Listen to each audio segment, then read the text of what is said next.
Hola, Dios le bendiga. Mi nombre es Miguel Facio y esto se llama Vida y Testimonio. Comenzamos. En el pasado video le había contado de que iba a contarle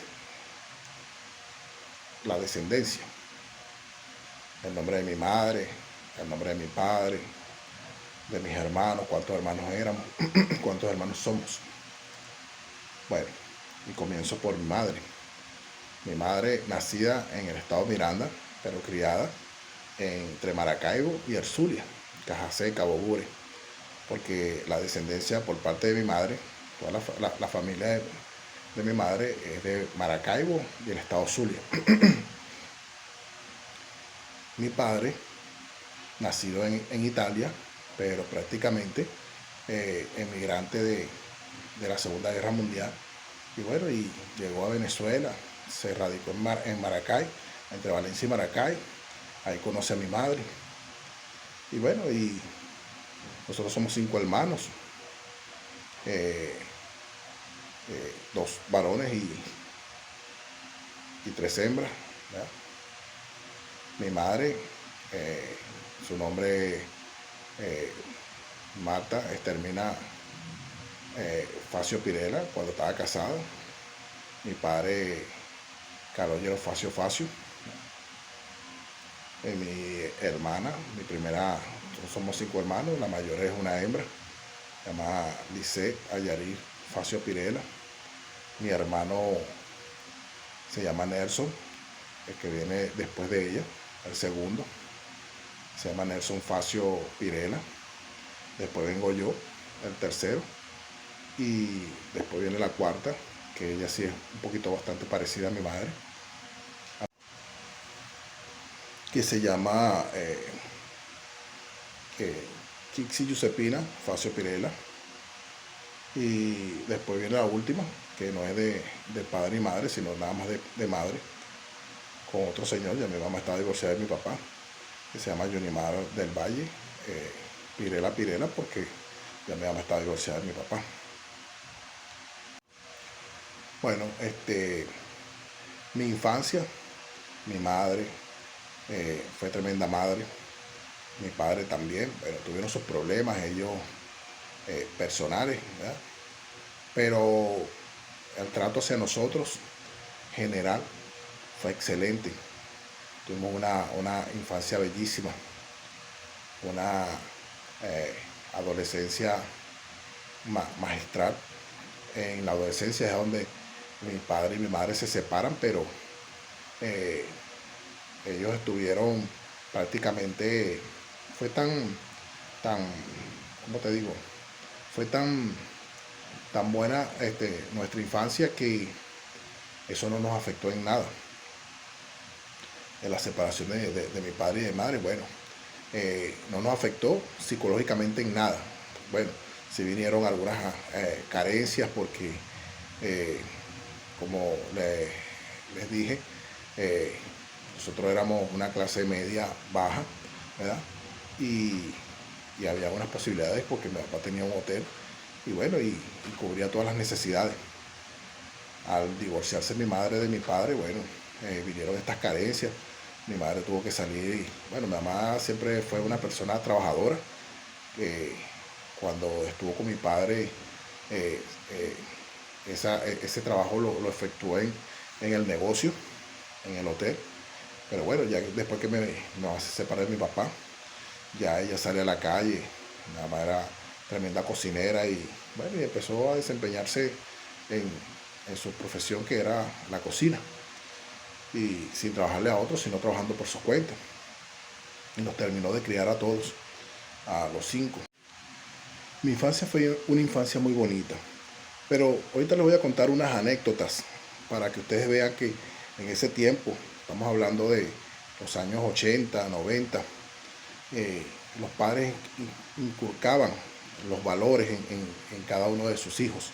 Mi madre era una persona bastante de carácter fuerte y era una persona que tú no la podías engañar fácil. Tú no podías llevar a tu casa cosas que no las podías justificar. Por decirte un ejemplo, si yo llevaba una bicicleta a mi casa. Y mi mamá me preguntaba, ¿y de dónde sacaste esa bicicleta? Y yo decía, no, que tú sabes que eh, un amiguito mío me la dejó, y broma, porque para que se la cuidara. Que mi mamá decía, bueno, vamos para donde ese amiguito tuyo. No, pero yo no sé dónde queda la casa. Bueno, vamos para a dónde te la entregó. Vamos y, y te obligaba a que fueses a buscar a esa persona que te había dejado esa bicicleta. Y si eso era mentira, eso era una paliza que te, te ganabas prácticamente por mentiroso e inventador. Y les voy a contar un testimonio que me sucedió a mí, para la gloria de Dios. Eh, Mi mamá no le gustaba que nosotros tuviéramos ni bicicleta, ni patineta, ni patines, nada de eso. Mi mamá nos cuidó mucho de un accidente. Y la primera bicicleta que nosotros tuvimos, la tuve yo tendría yo como 9 años.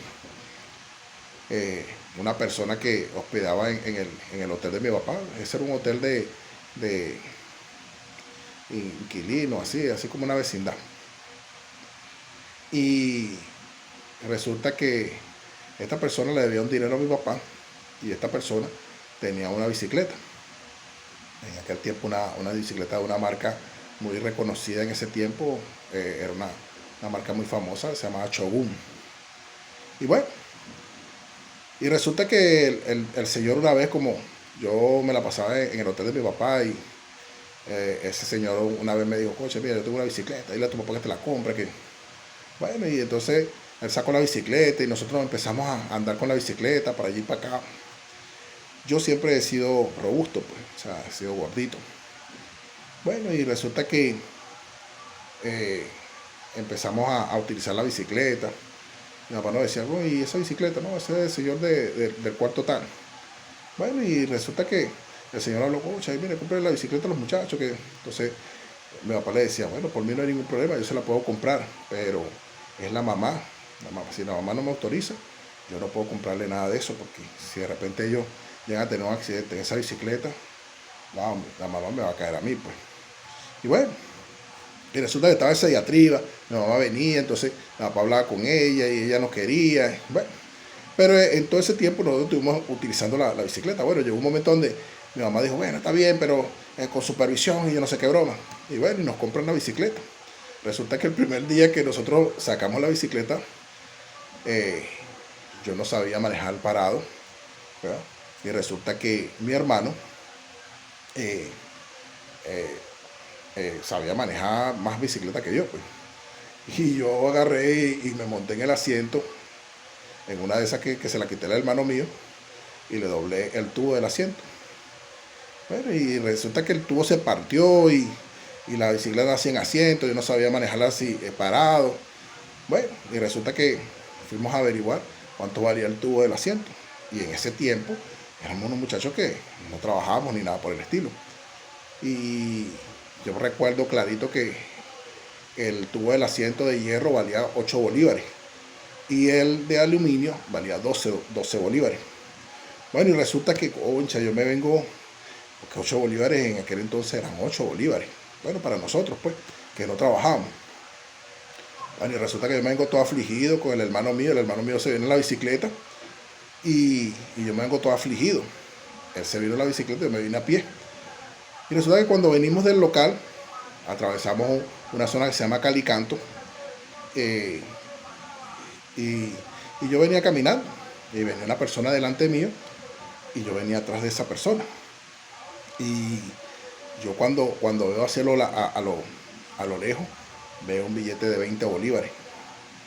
Wow, y cuando veo ese billete de 20 bolívares, yo era deseando que el que estaba delante no lo viera. Y así fue. La persona que vio delante mío no lo vio y yo agarré los 20 bolívares. El hermano mío andaba con la bicicleta dando vueltas. Y yo vengo y contento agarro el billete. Cercano a donde yo me consigo el billete estaba un kiosco de periódico. Y la señora, que era la que atendía el kiosco de periódico, se dio cuenta cuando yo agarro el billete. Y yo bien contento, me consigo un billete de 20 bolívares. Y la señora dice, oye, hijo, qué suerte tienes tú, ¿vale? Te conseguiste esos 20 bolívares.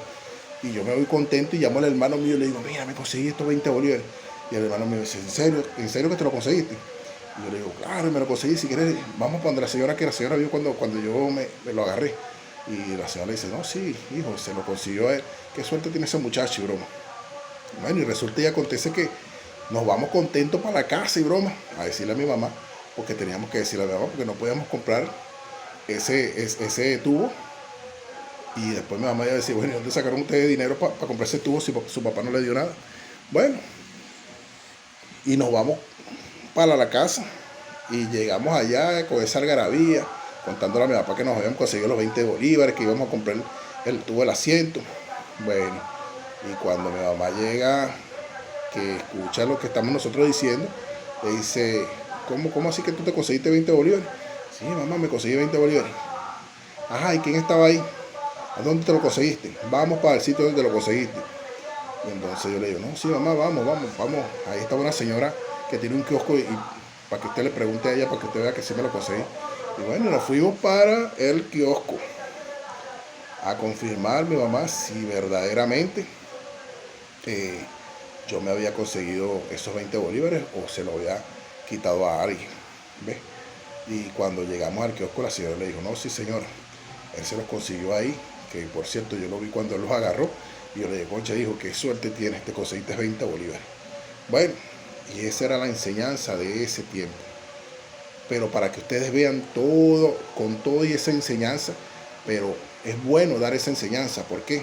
Porque bueno, más adelante van a saber por qué es bueno sembrar lo bueno en cada muchacho cuando estamos adolescentes, cuando estamos niños.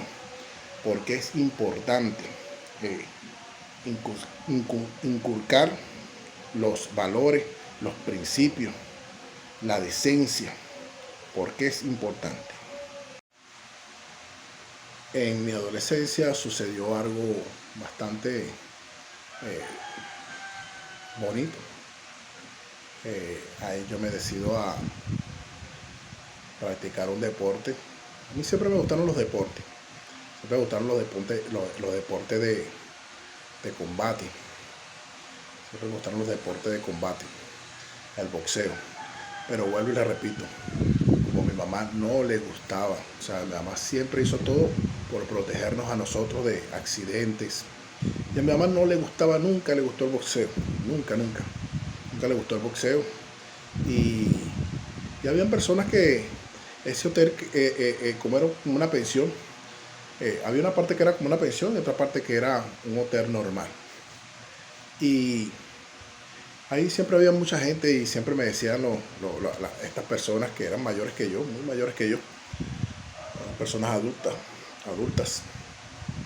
Ellos siempre me decían oye, que yo tenía porte para boxeador y broma. Incluso por ahí había unas fotos donde yo posaba como boxeador, pero esas fotos se extraviaron, se perdieron. Y bueno, y resulta que a mi mamá no le gustaba el boxeo. Mi mamá siempre me decía, no, eso no lo hago. Porque en aquel tiempo, en el año 70, 80, fue una época bastante buena del boxeo para Venezuela. Incluso se cuentan las personas mayores con las que yo me la pasaba, cuentan que siempre se reunían en un televisor. Parece que en ese tiempo existía nada más el televisor blanco y negro, en el año 70. Ya en el 80 empezaron a llegar los televisores a colores. Principios de los finales de los 70, principios de los 80 empezaron a llegar los televisores a color, pero no eran asequibles a todas personas. Y era el televisor a blanco y negro. Era el más asequible a cualquier estatus económico. Bueno, y estas personas contaban de que cada vez que siempre las peleas eran en la madrugada, 1, 2 de la mañana, y estas personas se trasnochaban para ver el boxeo. Y bueno, y resulta que mi mamá vivió toda esa época donde muchos boxeadores venezolanos quedaron sufriendo problemas mentales a raíz de los golpes que recibían en la cabeza. Y esto a mi mamá la traumatizó. Y a ciencia cierta es una realidad. Hasta el sol de hoy sabemos que el deporte del boxeo es un deporte bastante delicado en la salud mental. ¿Por qué? Pues de tanto recibir tantos golpes, de tanto recibir golpes en la cabeza. Y resulta que, bueno, mi mamá nunca que le gustó, pues, a los 13 años, 12 años para 13 años, yo decido, a mí me gustaba siempre en mi adolescencia y mi niñez, siempre me gustaba, en Venezuela hay no es un deporte, es como un hobby, la pelotica de goma. Y bueno, y siempre se jugaba en las calles y eso era prácticamente el día a día de cada niño en ese tiempo y adolescente. El futbolito, fútbol de salón, okay, pues más tarde fue fútbol de salón. Y bueno, y así sucesivamente. Bueno, eso eran deportes que nosotros hacíamos. El béisbol, nosotros practicamos béisbol en nuestra niñez y ya saltando a la adolescencia. Pero mi mamá decidió sacarnos porque éramos demasiado desordenados. Botábamos los guantes, botábamos los bates. Y bueno, mi mamá un día decidió sacarnos de la práctica de ese deporte a raíz de nosotros mismos, pues la culpa de nosotros mismos. Bueno, pero seguíamos jugándolo a nivel de caimanera y cuestiones así. La pelotica de goma, el futbolito. El futbolito sí lo agarramos un poquito más serio. E incluso llegamos a ganar bastantes campeonatos de infantiles, ¿verdad? Con el fútbol de salón, futbolito. Y bueno, yo era arquero y me destaqué en ese tiempo de infantil como un buen arquero.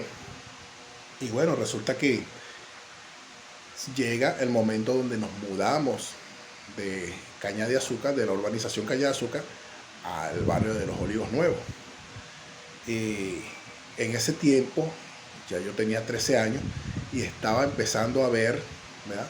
Veía muy en serio la práctica del judo. Y bueno, en ese momento que decido, porque tenía un compañero del edificio que él practicaba judo, se había destacado en el judo. Y bueno, y empiezo a practicar judo. En ese tiempo, cuando sucede la transición de mudarnos a Los Olivos. Y bueno, y por fuerzas mayores tengo que mudarme a Los Olivos Nuevos. Y ahí era algo distinto. Ahí los muchachos, el deporte fuerte en ese barrio era el básquetbol. Yo tenía un tamaño.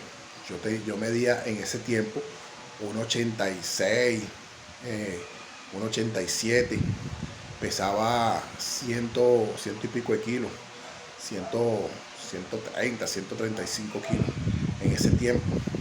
Era una mole, pues. Y bueno, y resulta que yo no salía mucho porque no conocía a nadie en ese tiempo de esa transición, pero después empiezo a salir detrás de la casa. Había una cancha de básquetbol. Y bueno, y empezamos a salir, empecé a aprender porque yo nunca había jugado el básquetbol. Nunca. Y me vi en la obligación de aprender a jugar básquetbol porque era el deporte prácticamente. Ellos jugaban futbolito también, pero de otra manera. Nosotros lo jugábamos el futbolito prácticamente como casi profesional. Y ellos lo jugaban tipo caimanera, con unas canchitas bajitas de futbolito, en la calle, informal, totalmente informal.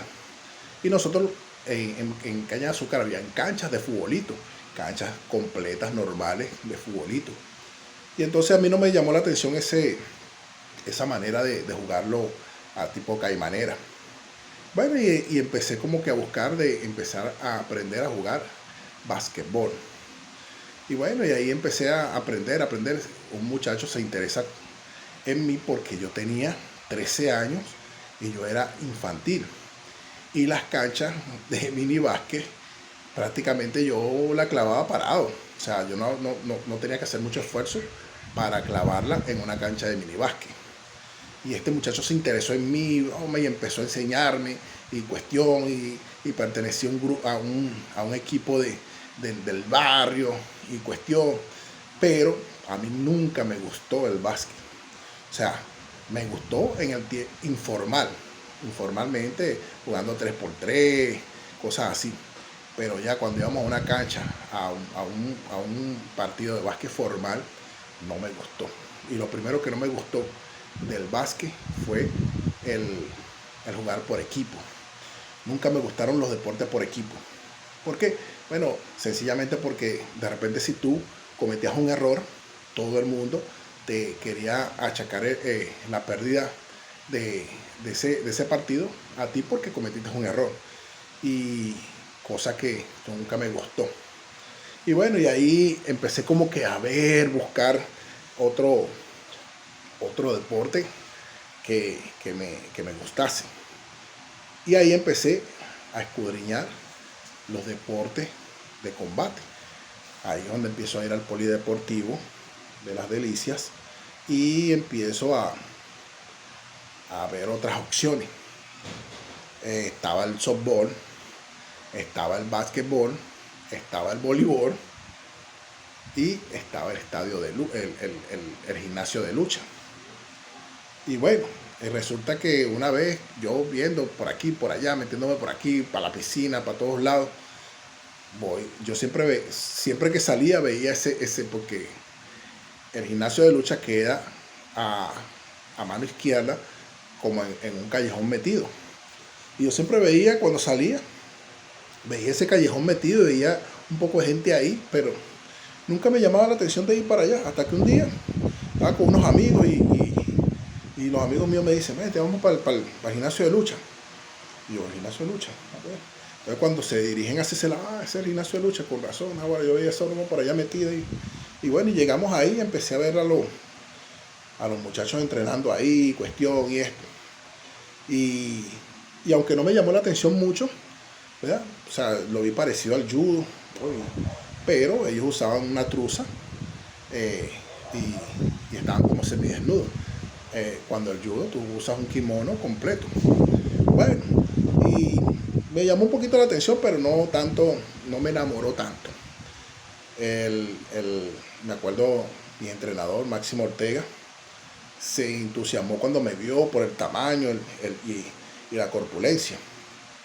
Y bueno, no se acercó, pero sí hubo como un cierto interés. Bueno, resulta y acontece que yo salí de ahí y seguía yendo al polideportivo, jugaba básquet caimanera afuera, 3x3 y cuestión, y así. Hasta que un día, me consigo a un muchacho que entrenaba lucha en el día de la mañana. Estaba yendo en las mañanas al polideportivo porque iba a trotar, iba a hacer unos ejercicios y así veía las prácticas de las muchachas del voleibol o las muchachas del básquet, que a veces estaban entrenando en la mañana. Y ese día cuando voy saliendo del polideportivo me consigo a este muchacho. Este muchacho sí se interesa bastante y me dice, oye, tú tienes un tamaño bastante y un cuerpo, ¿cuánto estás pesando? Y yo le digo, no, yo no sé cuánto estoy pesando.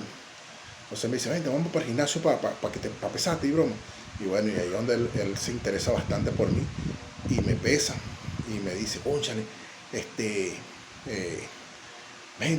vente, no te entusiasma practicar lucha. Y yo le digo, no, tranquilo, yo sí he visto la cuestión, pero no me llamó la atención, pareció al judo. Y yo practiqué judo y broma. Entonces él me dijo, ¿tú practicaste judo? Bueno, es más fácil igual que el judo y la broma y esto.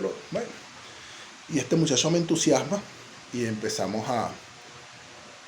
a ir como que probando. Resulta que ahí mi entrenador Máximo Ortega se entusiasma y bueno, y duré un año entrenando pura pesa y cardio, porque mi peso era de 136 kilos cuando yo empecé estaba ya prácticamente saliendo, estaba cumpliendo casi 15 años, eh, y mi peso era de 136, pesaba 136 kilos y medía 1,89. Bueno, y ahí empecé yo a entrenar, o sea, no a entrenar, sino a entrenar con las pesas y toda esa cuestión. No había probado colchoneta. Al año empiezo a probar la colchoneta. Y bueno, y me enamoré de ese deporte. Fue el deporte donde me destaqué como luchador olímpico y donde tuve bastantes satisfacciones. No tuve más porque, bueno, siempre están los obstáculos. Eso es lo que yo le quería decir a ustedes. Siempre hay obstáculos en toda nuestra vida. En todo nuestro diario vivir, siempre va a haber obstáculos. La idea de los obstáculos es romperlos, pasarlos, eliminarlos, poco a poco. Ese es prácticamente el propósito de los obstáculos. Cada obstáculo que se te aparece es para crecimiento de nuestra vida, aprendizaje y crecimiento. Y bueno, y ese fue el deporte en el cual yo me destaqué. Estuve en la selección nacional de Venezuela. No pude viajar porque, bueno, esto se lo voy a dejar para el próximo video, porque ahorita vamos a hacer algo, una tarea que les dejé, ¿verdad? Que era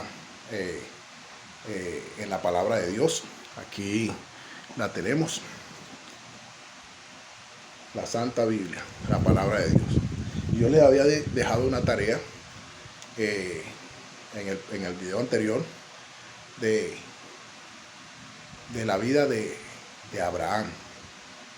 ¿Por qué Abraham fue llamado padre de la fe? Y ahorita vamos a escudriñar las escrituras en esa palabra para ver por qué Abraham, Dios lo llamó el padre de la fe. Así que no se despeguen, que ahorita vamos a escudriñar esos versículos que nos van a llevar a la determinación por qué Dios llamó a Abraham el padre de la fe. Bueno, seguimos por aquí. Ahora, como les dije, vamos a escudriñar las palabras de Dios. Pero antes de empezar a escudriñar las palabras de Dios, ¿verdad? La palabra de Dios, vamos a hacer una pequeña oración. Vamos a hacer una pequeña oración para poner en mano de Dios, de nuestro Señor Jesucristo y del Espíritu Santo, esta hermosa palabra que vamos a escudriñar en esta hora. Y yo los invito a que cierren sus ojitos ahí donde están y entonemos esta oración a nuestro Señor. Señor, te damos gracias en esta hora. Gracias porque tú eres maravilloso, porque tú eres poderoso, porque tú eres Dios de misericordia. Te damos gracias, Señor, cuando vamos a abrir tu preciosa palabra, vamos a escudriñarla. Señor, te pedimos, Señor, que seas tú abriendo nuestro entendimiento, que seas tú, Señor, aleluya, dándonos esa sabiduría para poder entender esta hermosa palabra que vamos nosotros a escudriñar en este momento. Te damos toda la gloria, toda la honra. Pasa carbón encendido por mis labios. Que sea tu Espíritu Santo, Señor, escudriñando esta palabra, esta hermosa palabra.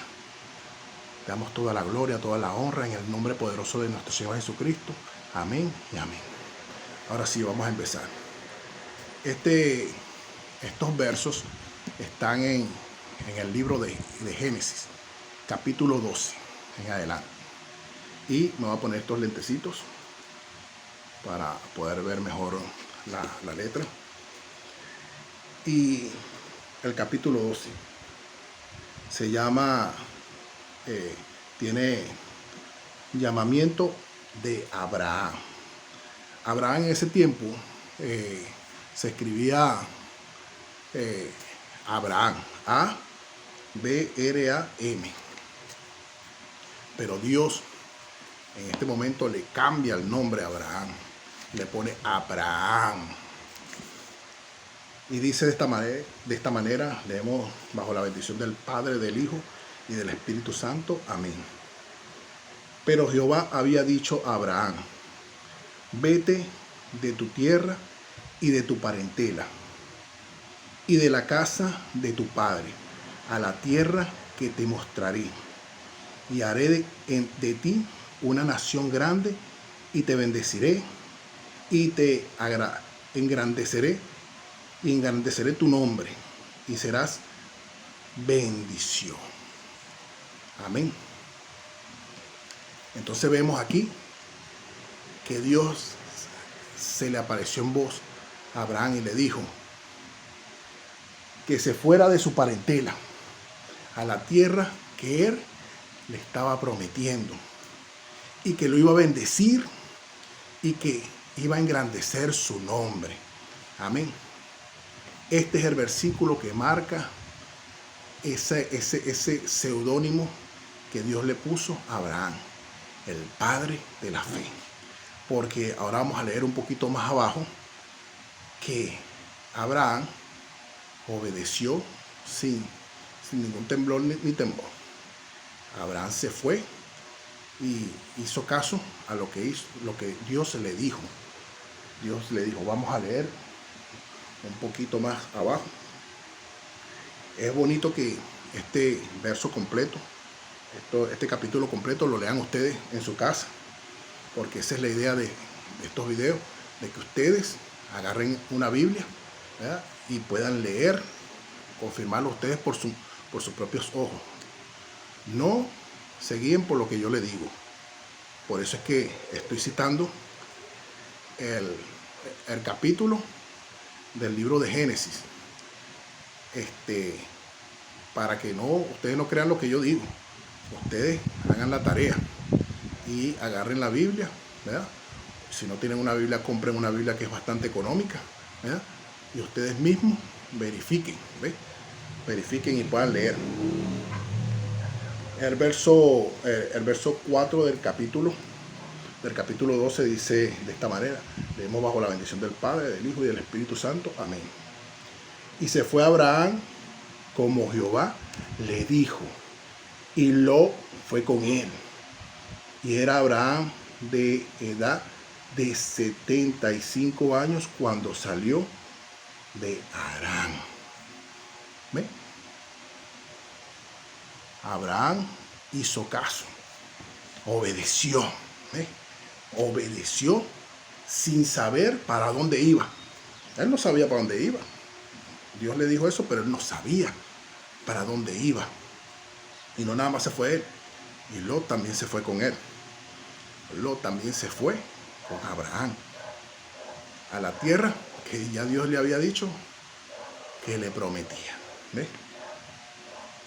Y qué maravilloso, ¿ves?, cuando nosotros podemos obedecer a Dios sin que Dios nos muestre nada, ¿ves?, sin saber para dónde vamos a ir, sin conocer la tierra donde vamos a ir, ¿ves?, podamos obedecer y ir. Porque mira lo que dice Jehová de los ejércitos en ese momento. Jehová de los ejércitos le dice a Abraham: y te bendeciré y engrandeceré tu nombre. Hasta el sol de hoy, el nombre de Abraham ha sido engrandecido a raíz de esta promesa que Dios le dio en el libro de Génesis. Amén. Amén. Qué bonito es leer la Biblia. Qué precioso. Eso es lo mejor que hay, es leer la palabra de Dios. Dice la palabra de Dios que esta palabra es viva y eficaz. ¿Es viva por qué? Bueno, porque nunca muere. Este libro fue hecho hace más de 2.000, 3.000 años atrás. Ya yo creo que ya ha pasado más de 3.000 años. 2.000 y pico de años. Y todavía nosotros la ponemos en práctica y todavía nos bendice, nos habla. ¿Es eficaz por qué? Bueno, por eso mismo. Porque podemos ver su eficiencia, su eficacia en nuestras vidas. Amén. Y qué bello es leer la palabra. Ahora les voy a dejar otra tarea. Aquí, en estos capítulos, hay un acontecimiento bastante bueno. Una promesa que Dios le hace a Abraham, ¿verdad? Que le va a dar un hijo. ¿Ves?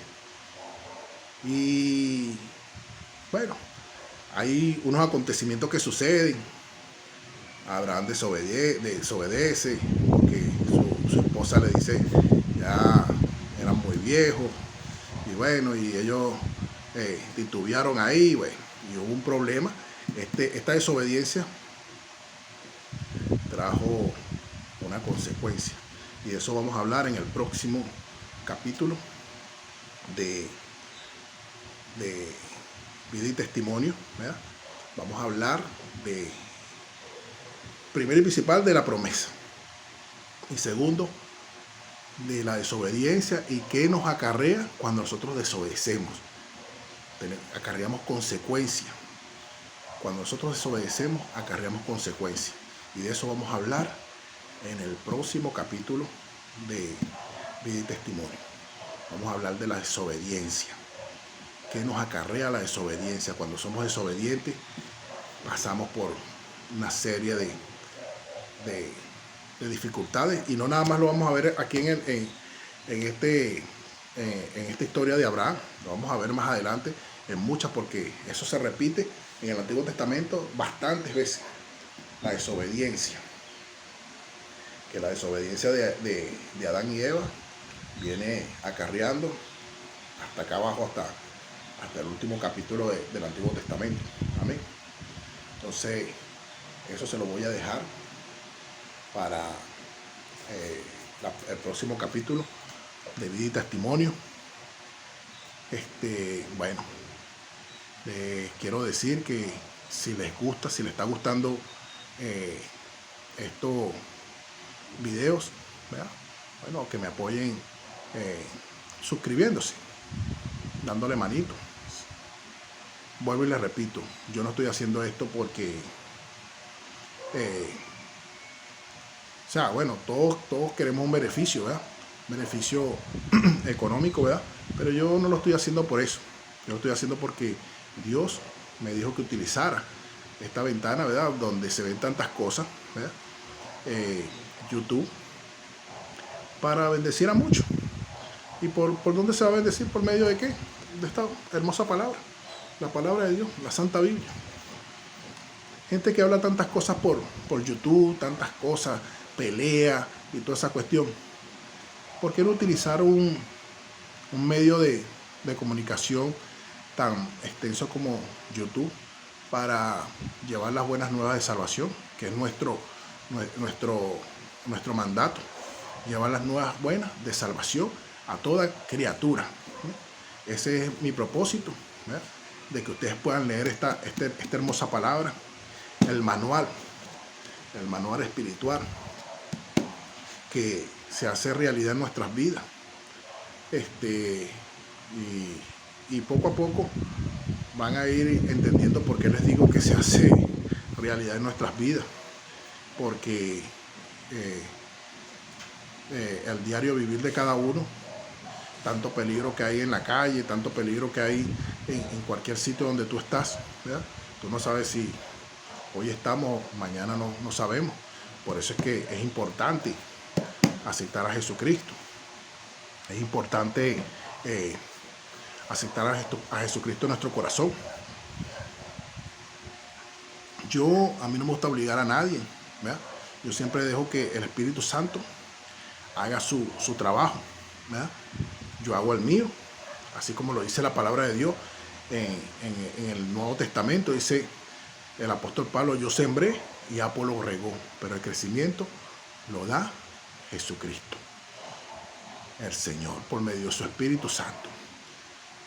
Yo sembré y Apolo regó, pero el crecimiento lo da el Señor, nuestro Señor Jesucristo. Dice la palabra también que esto que yo estoy haciendo, ¿verdad?, que es sembrar la palabra, no regresará vacía, sino que hará lo que tenga que hacer en el tiempo de Dios. Entonces, este es mi propósito, que ustedes puedan leer la palabra de Dios. Que ustedes puedan agarrar y por medio de estas historias maravillosas, porque cada historia que está plasmada en la Biblia, en este libro, cada historia que está plasmada en este libro es maravillosa. No hay nada como leer la palabra de Dios. Es algo que no tiene ¿cómo te diría? Explicación. Es algo maravilloso.